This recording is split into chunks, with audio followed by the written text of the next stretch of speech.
She's going to talk about CTE program benefits. Carrie, take it away, sister.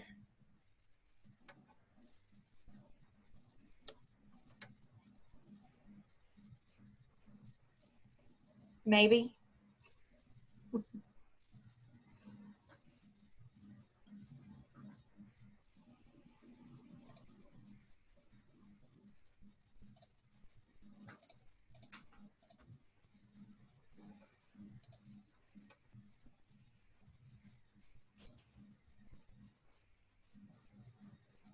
Okay, can you hear me now?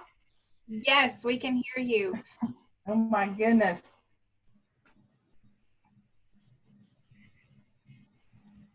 Let's try this all once again. Sorry about that, everybody.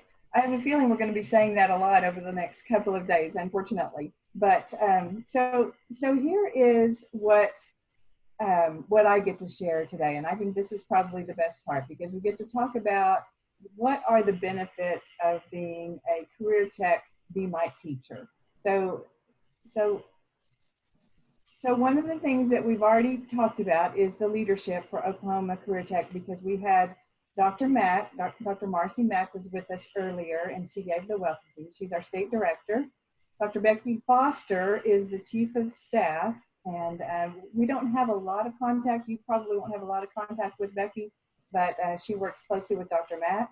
And then Corey Gray. Corey Gray is our deputy state director, and she is over all of the full-time program areas, which BMITE is a part of the full-time program areas. So I'm just curious, how many of you know, in addition to BMITE, can you tell us what are the other full-time program career tech education programs? Can you share some of your answers in the chat with us? Who besides BMITE would be one of the full-time program areas in career tech? We have some answers coming in. Health careers and STEM, FACS. Yes, yes, those are all correct. And someone said ag ed. Yes. Computer science. Close. Computer science, there's some of the computer science things in BMITE, but there's also some in one of the other divisions, and it's called STEM. Mm-hmm. I'm going to go on, and I think we got all of them except maybe the T&I area. So, and someone did mention AutoCAD, which would be in T9. Yes, that would be in construction. Yeah. Yeah, very good. So these are all the full-time program areas in the tech full-time programs. Very good. So then here's another one for you, another trivia question. How many BMITE programs do you think we have total? That would be in our technology centers and in our K-12 schools. Someone take a stab at that. How many do you think total we have? Someone said 5. Someone says these are actual programs, like each one of you have a program. So how many total do you think we have located in our tech centers? And this is just in our division, the BMITE programs. So we have, yes, a 4,562, 250, 1,250, 500, 100-ish. Some close ones in there. So altogether, we have 437 in BMITE. That's just BMITE. So we have 279 programs that are located in our K-12 programs, and we have 157 in our tech center programs. So, and that's a moving target right now, because at this time we've got some schools that are asking to get new chapters or get new programs, and so we're in the process of adding some new programs to that. So we look for that number to actually go up a little bit more, but that's usually about where we are. And we also have, among those programs, we have 331 BPA chapters with almost 6,600 members. And we have 36 DECA chapters with about 1,800 members. And you'll learn a lot more about BPA and DECA. We talked a little bit about it, but BPA would be in the schools that have a business or an IT program, and the DECA chapter would be in the schools where we have marketing programs located. So very good.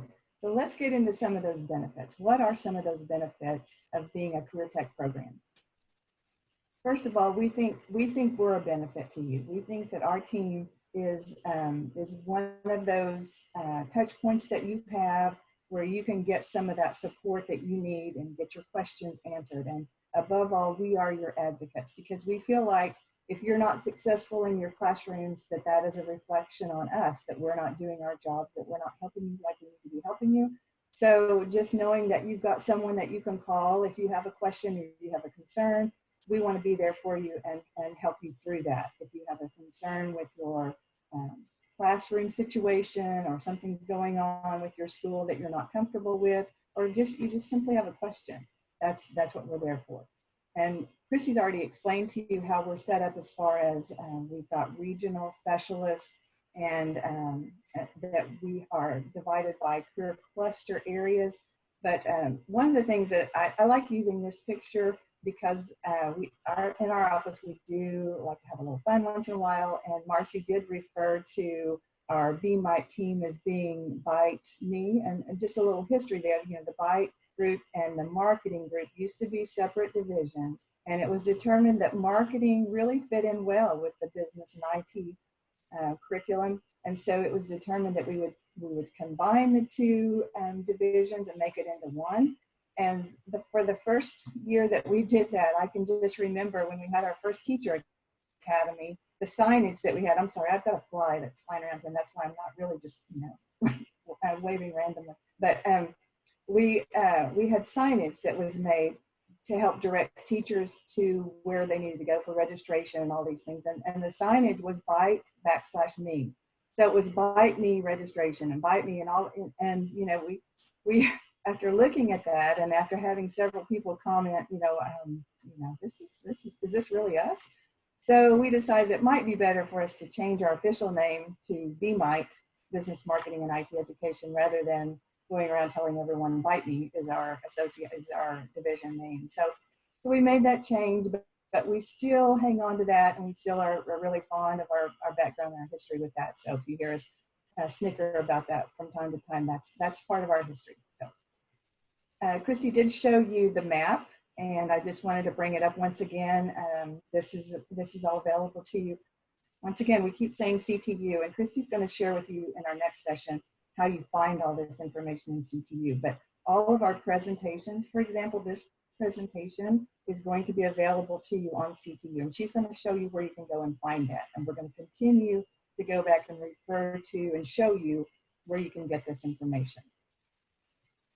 One of the biggest benefits, I think, is the networking opportunities that you have to just be able to talk to other teachers who are doing the same things or having the same concerns that you are. And usually these groups that come through in our teacher academies, they become like a cohort.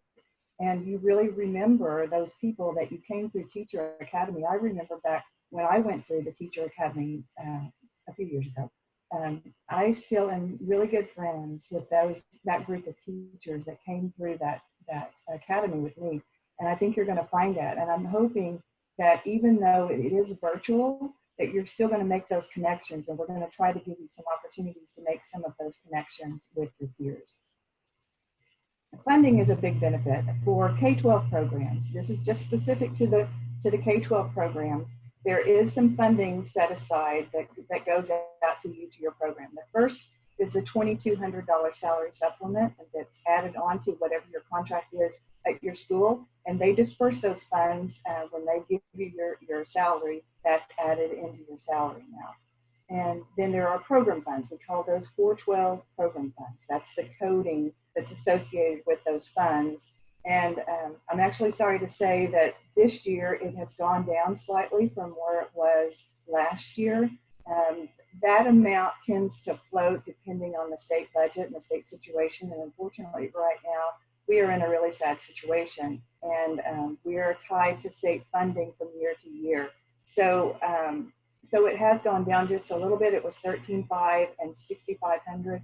And this year it's $12,933 for the business and IT programs. The marketing programs are $6,227. And those funds are dispersed quarterly. So those go out to your school in a quarterly fashion. And so we expect you to spend all of that money every year.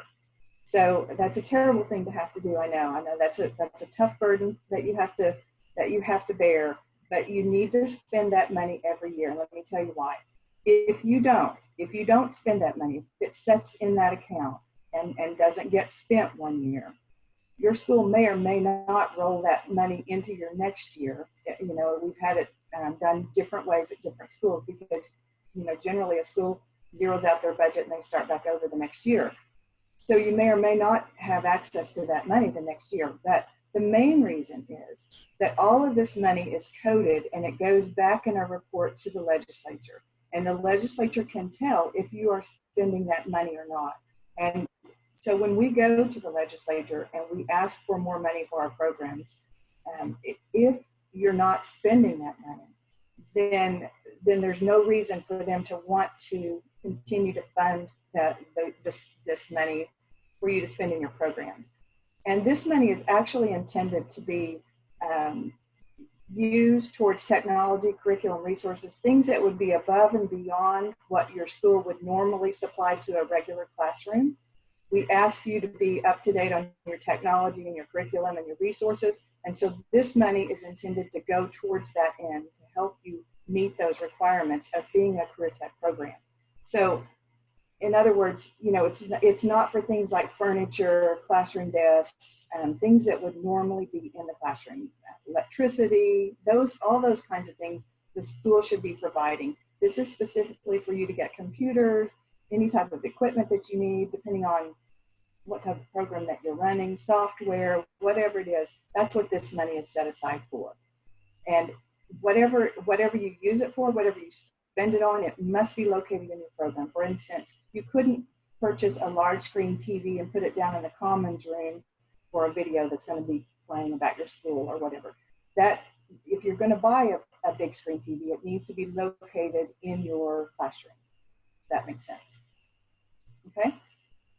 And let me reiterate too, questions, if you've got questions, please put them in the chat area and we'll get to them. If we don't get to them, you know, at this specific time, we'll make sure we circle back around and answer any questions that come up. Okay, so don't feel like that I'm ignoring you. I'm not even seeing the chat area right now.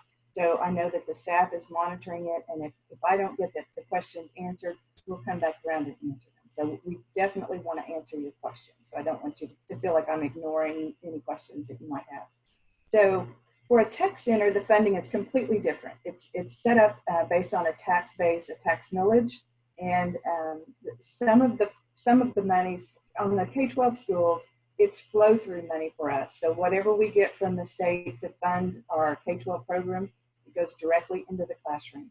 For the tech centers, a large part of their base is made up of the tax millage, taxes that comes in from those millages.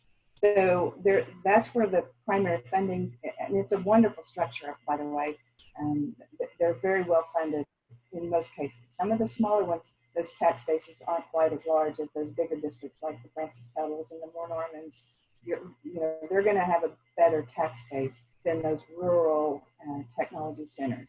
But so they're going to get more of the state funding. There's a formula that's been put together to try to help make that equitable for the monies that come through from the state level that go out to those tech centers. Those smaller ones are going to get a bigger portion of that pot that comes from the state than the larger districts that have those large tax bases already in place. So, and a lot of the tech centers have a lot of really good local resources as well that they rely on. So it's completely different. Other funding streams for you are technology lottery grants. Now, and what I didn't mention before is that some of our K-12 programs are unfunded programs. And some of our teachers here today, some of the new teachers here today are right now in a program that is an approved unfunded program, which means they're not getting that money that I showed you earlier that they're getting. They're not getting that at this time. But we're continuing to ask the state legislature if we can add new programs, if we can get new funding for those programs. And as soon as we get funding, then we open that up to those schools that are on the list. But they're continuing to function as a career tech program, regardless of the funding, whether they're getting that from us or not. But hopefully we'll get some soon. But the economy is going to have to turn around. You know, that's just the bottom line. But for the lottery grants, there are lottery grants available every year for technology, and those schools that are approved, unfunded programs, they're able to apply for that lottery grant. So you can't get it 2 years in a row, but if you apply for it 1 year and didn't get it, you can apply for it again the second year, and hopefully you would get it that year. But it's a competitive grant, and it's based on lottery income. And as we all know, the casinos were closed over this past year, but we actually operate based on the previous years. So those funds are actually in our coffers right now, so to speak. And so the money is there for the distribution of lottery grants for this year. It will be the following year where we might not have as much to distribute out, but whatever we have as far as those funds that come from those lottery, that lottery money, that does end up going back out. All of it goes back out to the schools. So K-12 grants are $15,000 grants. The Technology Center grants are $150,000 grants. The total amount that are given to K-12 programs and to Technology Center programs, the total amount is the same. It's just that the amounts, the individual amounts of those grants are different for high schools and middle schools than it is for the tech centers. The reason being that in the K-12 program, it is for a specific program. So that up to $15,000 would be for your individual program. Whereas for the Technology Center, many times they are applying for a grant that is across their programs. And it's something that will benefit several programs or the whole campus, not just one program. So there's some differences there between how they're used. So there's fewer of the technology grants that are given out. There's more K-12 grants given out. The amounts are just different. Other opportunities, Carl Perkins funding. Carl Perkins is a national opportunity for funding, and those grant opportunities are used in most of our schools, including K-12 and tech centers. Those opportunities are out there. I don't want to get down in the weeds with you about how those are, but in a K-12 program, for example, the amounts are already established of what you're eligible for Carl Perkins funding.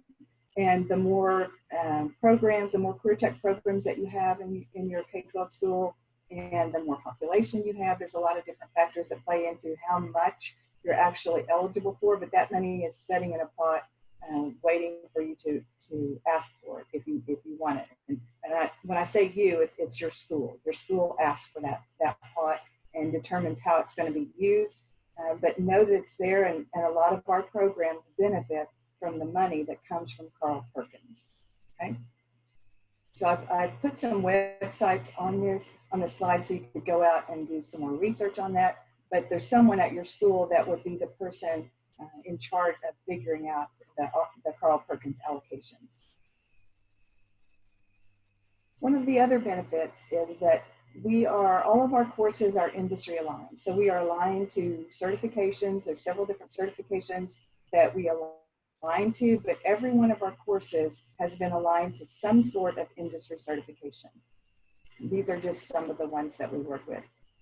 We've talked about our syllabi. We've got, at this time, we've got 239 different courses in our BMITE division.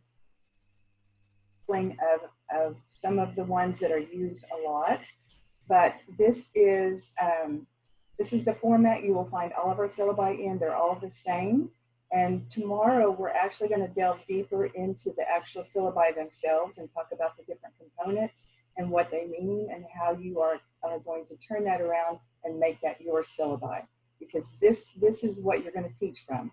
We supply the competencies, we align them to whatever certification that it needs to be aligned to, and then give you the tools and some resource ideas and let you go figure out how you're going to do that. So you'll learn more about our syllabi.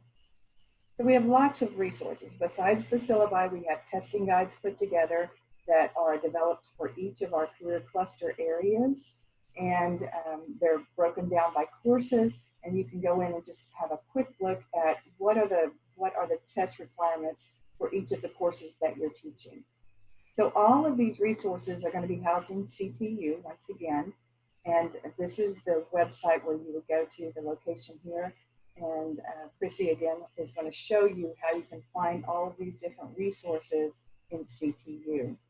In addition to that, there are several other divisions that are set up at the agency to support you as well. One of those is the Career and Academic Connections. There's a lot of things and a lot of resources that they have out there for us, for you to actually use in your classrooms. You're going to hear much more about that. We have a testing division that will help you with some of your testing areas. We don't have tests created by the State Department for every one of our courses, but we do have one for Fundamentals of Tech, for example, is our core course in the BMITE area. And there is a test that has been developed. Actually, it's being redeveloped right now. Kathy McNabb actually led a project over the past year to redevelop Fundamentals of Technology. And so they're redeveloping the test for that. We have a testing division that will help you get that implemented into your school systems. We have CTIMS, which is our Career Tech Information Management Systems, and that's where you will submit all of your reporting, but they have a complete support system as well for you there. We have a Professional Development Division. That's a relatively new division, and they've put in some new resources recently to assist you. One of those is the Career Tech Master Educator program. It's a completely online professional development area, and practically any topic you can think of, you can probably find it in the Master Educator professional development site, the platform that they put together for you. We have a teacher certification specialist at the agency who will help you with your certification issues. So that's definitely a benefit, because it can be so confusing trying to figure out how to get certified. It seems like we've got some really confusing processes in place at the State Department of Education to get your teacher certification. So we have someone on our Career Tech staff who can help you through that process. And then we have an advanced media division that helps with print and media. They put out different videos, different blogs. There's a lot of resources that they have available to us as well there. One of the things too that we think is a benefit is program alignment. So we have developed a sequence of courses for all of our areas that we work with, that we feel like are the logical steps and logical progression of courses for a student to take to get to specific outcomes. And so you should be able to be aligned with your middle school, your high school, your technology center, as well as your community colleges. So everything should lead in a progression of courses, and that makes so much more sense for the students to have this progression of courses. And we have sample programs of study that you can use, that you can plot in these courses, and where a student would actually, at what grade level they would take particular courses, and the high schools and the junior highs work together, and they work with the tech centers and on up to make this alignment work. So we'll talk some more about programs of study, but that's just one of the things that we feel like is a benefit. One of the things also is that many of our courses are available for Oklahoma Promise credit, the computer science credit. Your students can get up to 3 credits for computer science through your classes, potentially. And Christy's going to talk more about that area when she shares with you information on our syllabi. And then okcareerguide.org, which is something that our Career and Academic Connections have been working on for several years. It's a website for you and your students to do career development. So it's got a lot of really great resources out there available to you to use, some lesson plans, different things. We'll talk more about OK Career Guide, but that's something that we're going to suggest that you implement and do with your students. And in this virtual world, that's something obviously that plays right into that. That's a good opportunity for you to use that's already put together. So acronyms, we're really good at Career Tech and using acronyms. And so we want to try to break some of these down and make sure that we don't just gloss right on past them and use them and you don't know what they mean. So when you hear the term CTSO, does anyone know what that stands for?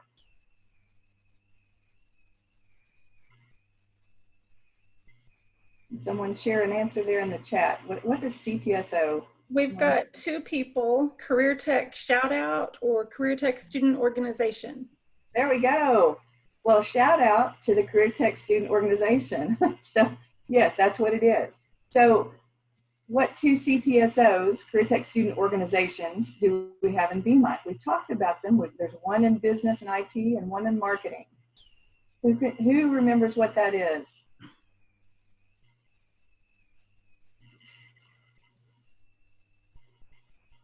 Okay, we've got the answer. BPA and DECA. Very good. Yes, BPA and DECA. That's those are two great student organizations. You're going to get a lot more information about BPA and DECA, but mainly, you know, I want you to realize that it is something that you are required to have an active BPA and DECA chapter that is integrated into your curriculum. So we'll talk more about that, but it's such a great opportunity for your students. And we are all on our staff, we're very passionate about both of these organizations. We all were a part of those when we were teaching, and we understand the importance of those opportunities for your students. So the great opportunities. We are also really proud of our industry partnerships. We are always seeking new partnerships with industry that will help advance what we're doing and benefit our students. Certiport, the testing group, Jacqueline has developed a really good relationship with Certiport, and they offer free certification testing from time to time throughout the year, and we encourage you to take advantage of that for yourself so that you can promote that with your students, whether you actually offer the certification itself to your students, or whether it's just something that you make sure that they're aware of, that what you're teaching is aligned to one of these Certiport certifications. Those are some opportunities for you and your students. SHL Talent Central, that's kind of a new one. For those of you that have been with us for a while, you've heard us talk about Brain Bench testing. Brain Bench was a part of SHL. That was the platform for the testing. They have been acquired by, they acquired a new testing group, and they are, they have a new platform, and it's Talent Central, and they're rolling that out at summer conference for us. We're really excited about that. Oklahoma Summit, sorry. They're going to roll that out with some new training, and we're really excited about the new testing and the new tests that they've developed and put together for us for SHL Talent Central. And the Cyber Patriot program, that's a great program that Christy will be sharing more information throughout the year with you about. If it's something you're interested in, certainly get in touch with Christy. The Cisco Academy, this past year we did industry featuring panels. That was an amazing experience where we brought in some industry leaders from across Oklahoma to talk to us about what they saw for the future jobs in their areas. And so that's something that we're implementing into our instructional framework this year, and we'll continue to implement their suggestions as well. MBA Research and Curriculum is a nonprofit group, national group that Oklahoma is a member of, and we partner a lot with them. They actually came out and did the featuring panels for us. And so when you get information from us, it's usually we're passing along the information that we get from MBA Research and Curriculum. They have a lot of resources, a lot of opportunities there that might be of interest to you. And then our partners support BPA and DECA. We have a lot of industry people that come in that help us with those activities. And then our advisory committees. You are all going to be having advisory committees, and you're going to have industry connections there. And we get a lot of support from all of your programs in suggesting different advisory committee members that might want to participate in some of our activities. Another area that you might be interested in, every year we have a BMITE Teacher Advisory Committee, and we invite anybody, we open it up to anybody. It used to just be really specific. We would ask specific people who were doing really great things, we felt like, in each of the cluster areas to come in and help us with the instructional framework and providing suggestions about testing and different things. And we decided that it was really such a great opportunity for even new teachers that might want to come in and build their network and learn more about what's going on with the framework and learn more about what's going on in their specific curriculum areas. So we've opened it up. And so, you know, obviously this year it's probably going to have to be a virtual meeting once again, but this is just an opportunity for you to learn more and network with other teachers and learn what's critical about what's going on out there, what are the issues, and then more than anything, it's just networking again with And I have to jump in, because on that advisory committee, that's where I ended up, when I was in the classroom, that's how I started making my connections. And it wasn't until maybe my 5th year in the classroom that I started getting involved in it. So I absolutely highly recommend jump in. Even if you attend and you just sit quietly and listen, absorb everything, and then you're going to start getting braver, where you'll insert your opinion and you're going to feel good about it because you're going to actually know what's going on. So jump in the teacher advisory committee for sure. Sorry, Okay. Karen. No, that's great, Christy. Thank you for sharing that. And I think I'm also getting over my time, so I'm going to have to speed through this. We're almost to the end. Professional development opportunities will come at you from all different directions. We'll make sure that we share those out with you. This is obviously one of those, and then Summit, and then Master Educator, which is an online forum platform that it's all free to you. And then just specific opportunities that we come up with throughout the year. Okay, ACTE is your professional organization. We encourage you to get involved. We don't require it, but we certainly encourage it. It's your opportunity to develop leadership skills, become an officer. We've got teacher officers within the division that are going to be sharing with you a little bit tomorrow. There's an awards program, recognition program, professional development. They're the ones that actually host Oklahoma Summit, and they partner with us to make that happen. And finally, just making sure that you know where your information is coming from, how we're communicating with you. That's on our website. That's through BPA and DECA's website. Paxton has done an amazing job of putting together the BPA and DECA sites with tons of resources out there for you. You're gonna do some exploration in those websites. And then our Monday Madness weekly newsletter, we try to get it out on Monday. Sometimes it comes out on Tuesday. It just kind of depends on how crazy and how much information is coming in. But make sure you look at Monday Madness. That's our main form of communication that we email out to you each week. So save those. Christy mentioned that to you. Create a folder and save those in it. I certainly encourage you to do that. At CTU, that's where we house all of our resources. We do have a Twitter site. We encourage you to follow us on Twitter at BMITE1. And then emails coming out from Pamela Porter. She's the one that actually gets those that information out to you. Okay. All right. I'm going to close right there, Christy, and turn it back over to you so you can get started on showing them CTU.